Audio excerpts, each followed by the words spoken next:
வணக்கம். நான் டாக்டர் காமராஜ் பேசுகிறேன். ஸ்டெம் செல்னா என்ன? ஒரு செல் எந்த வகையான செல்லாக வேண்டுமானாலும் மாறக்கூடிய தன்மையுள்ள செல்லை ஸ்டெம் செல்னு சொல்கிறோம். நாம் மனிதராக பிறக்கிறதே ஒரு ஸ்டெம் செல் இருந்து தான் பிறக்கிறோம். ஒரு விந்து ஒரு கருமுட்டை சேர்ந்து ஒரு செல்லாக மாறி அதிலிருந்து தலைமுடி முதல் இருதயத்திலேருந்து கண்ணுவரிலேருந்து பல்லுலேருந்து எல்லா விதமான செல்களையும் உருவாகுது. இந்த மாதிரியாக எதை வேண்டுமானாலும் என்ன உருவத்தை வேண்டுமானாலும் மாற்ற முடியும் அப்படின்னா அந்த செல் ஸ்டெம் செல். ஒரு முதிர்ச்சி அடைந்த ஒரு தோலில் இருக்கிற செல் அல்லது ஒரு பல் அல்லது நகமான ஒரு செல், முடியான ஒரு செல் திரும்ப ஸ்டெம் செல்லாக அடிப்படையான செல்லாக இயல்பாக மாறாது. ஒரு முடியிலிருந்து கண்ணோ பல்லோ உருவாக்க முடியாது. அது ஸ்டெம் செல் இல்லை, ஒரு மெச்சூர்டு அடல்ட் செல் இது. அப்போது இந்த ஸ்டெம் செல் என்பது குருத்து செல்னு தமிழில் மொழிபெயர்க்கிறாங்க. ஒரு அடிப்படை செல். இது எம்ப்ரியானிக் ஸ்டெம் செல். நாம் மனிதர்கள் உருவாகிறது எம்ப்ரியானிக் ஸ்டெம் செல். உடம்புல 210 வகையான செல்கள் இருக்குது. ஒரு மனிதன் என்பது ஒரு ஸ்டெம் செல்லிருந்து ஆரம்பித்து 1,00,000 கோடி செல்கள் அடங்கியது ஒரு மனிதன். அங்கங்கே கொஞ்சம் கொஞ்சம் ஸ்டெம் செல் எல்லா இடத்துலையும் இருக்குது. அதனால தான் ஒரு இடத்துல அடிபட்டுதுன்னா நம்ம காயம் ஆறுது. இந்த ஸ்டெம் செல்களை நாம் நம்மளுடைய நோய்களை குணப்படுத்த பயன்படுத்தலாம். அதுதான் இதில் பெரிய விஷயம். அப்போது ஸ்டெம் செல்ஸை உருவாக்கி நம் உடம்பில் இருக்கக்கூடிய செல்களை நம்ம தேய்மானத்தை மறு உருவாக்கம் பண்ண முடியும்.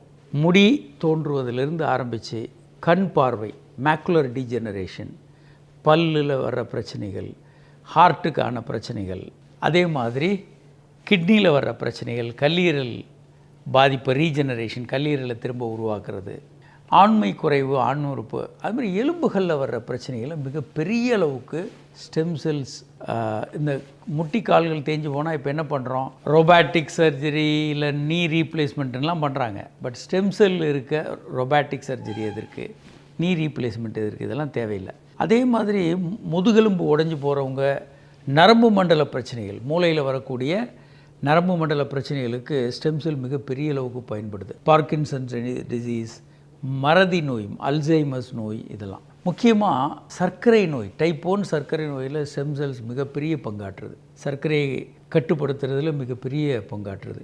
அதே மாதிரி கால்கள், சர்க்கரை நோயில் என்ன பண்ணுவாங்க? கால்களில் ரத்தப்போக்கு குறைஞ்சி போய் கால்களை வெட்டி எடுக்க வேண்டியிருக்கும். அவங்களுக்கு ஸ்டெம் செல்ஸ் கொடுக்கும்போது மறுபடியும் கால்கள் திரும்ப இரத்த ஓட்டம் மீளுருவாக்கமாகுது. ஸ்டெம் செல் எப்படி வேலை செய்யுதுன்னா 3 வகையில். ஒன்று ஆன்டி இன்ஃப்ளமேட்ரி, அந்த பாதிக்கப்பட்ட இடங்களில் இருக்கக்கூடிய இன்ஃப்ளமேஷனை குறைக்கிறது. ரெண்டாவது ஆன்ஜியோஜெனிசிஸ், இரத்த ஓட்டத்தை மீளுருவாக்கம் செய்கிறது. நிறைய இரத்த ஓட்டத்தை புதுசாக இரத்த குழாய்களை உருவாக்குது. மூன்றாவதாக அந்த சிதைந்து போன உடைந்து போன அந்த செல்களை சரி செய்கிறது. இப்போ நீ ரீப்ளேஸ்மெண்ட் பண்ணுறாங்க, கால் முட்டியை செயற்கையான முட்டி வைக்கிறாங்கன்னா அறுவை சிகிச்சைகளுக்கு ஆகக்கூடிய செலவு 2 முட்டிக்கும் 5 லட்சத்துக்கிட்ட வரும். ஸ்டெம் செல்லுக்கு அவ்வளோ செலவாகாது.